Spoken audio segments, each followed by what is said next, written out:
Good morning all of you. मैं राजन पटेल अपने YouTube channel special education classes में स्वागत करता हूं।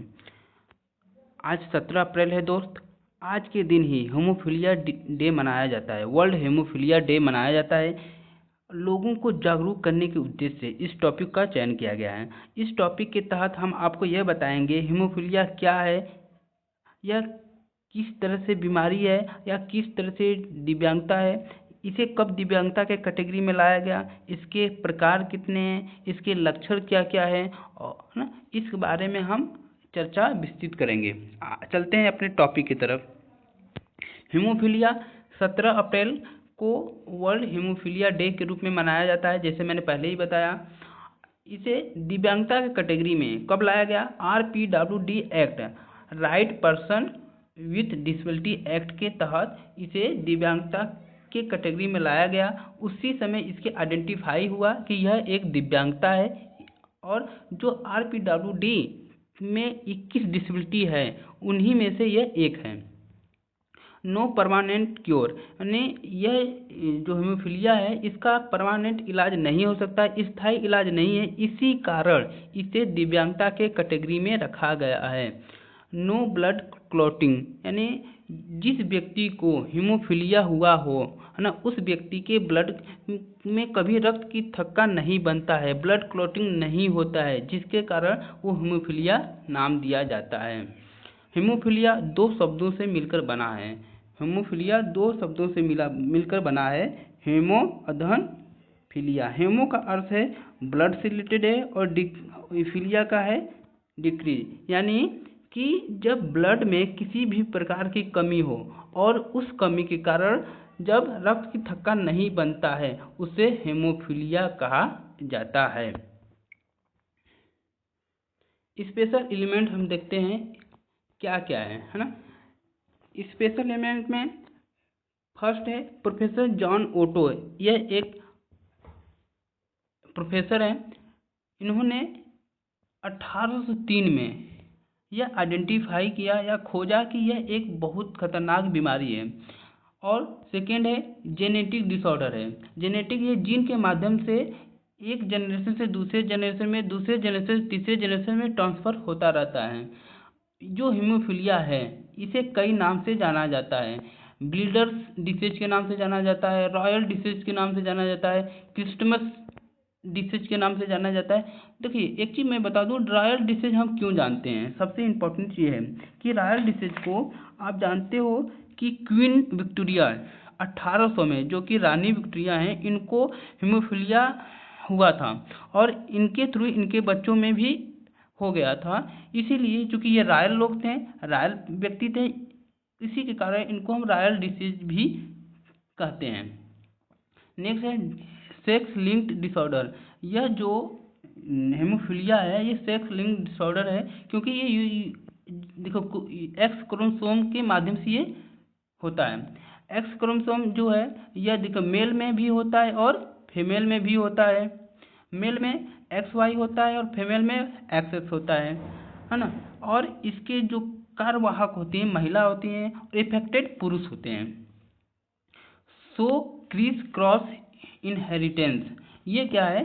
देखिए सबसे पहले कि ये किस चीज़ को शो करता है। अगर मान लीजिए कि पहले फीमेल को हुआ है ना, फिर किसको होगा? मेल को होगा, फिर किसको है?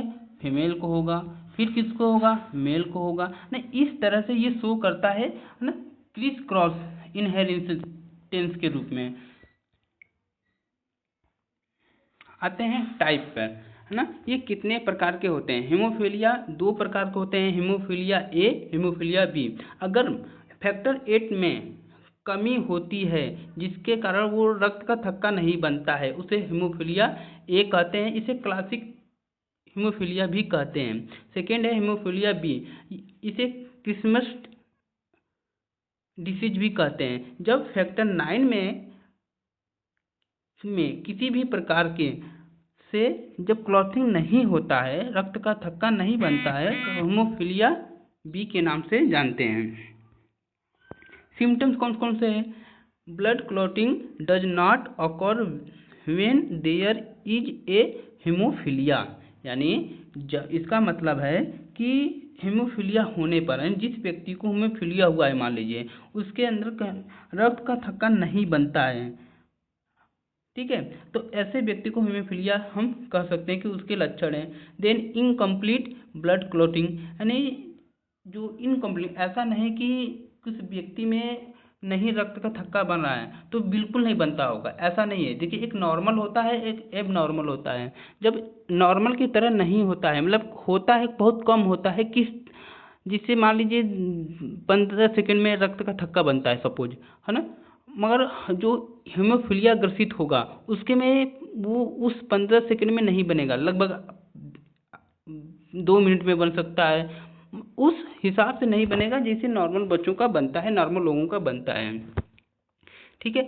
ब्लड ट्रांसफ्यूजन कैन हेल्प, यानी इसको कुछ रोका जा सकता है ब्लड डोनेशन के थ्रू से। जिससे सपोज हमको हीमोफीलिया है और किसी अदर पर्सन को नहीं है, तो हम उसके ब्लड को लेकर, है ना, अपने अंदर जब उनको लेंगे तो हमारा जो ब्लड होगा वो कम होगा, उनका ज़्यादा से ज़्यादा बढ़ेगा हमारे अंदर। तो ऐसे में क्या होता है कि उनका क्लोथिंग होता है, क्लोटिंग होता है, तो हमारे अंदर आकर धीरे धीरे धीरे धीरे वो रक्त का थक्का बनना शुरू हो जाएगा, हाँ, मगर पूर्ण रूप से वो सही नहीं हो पाएगा। देन नो परमानेंट क्योर, यही बात मैं बार बार बता रहा हूँ कि यह पूर्ण रूप से इलाज इसका नहीं है कि ये परमानेंट सही हो जाए, स्थायी इलाज हो जाए, ऐसा कुछ नहीं है। इसीलिए नहीं इलाज हो पाता है, इसीलिए इसको दिव्यांगता के कैटेगरी में रखा गया है। फीमेल रियरली इफेक्टेड, इसमें जो बहुत कम फीमेल इफेक्टेड होते हैं, ज़्यादातर इसके मेल इफेक्टेड होते हैं।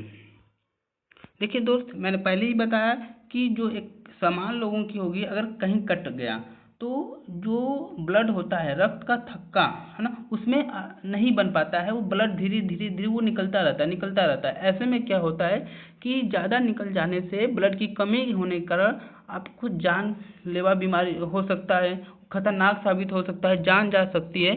इसीलिए इसको जागरूक होना, इसके प्रति जागरूक होना बहुत ज़रूरी है।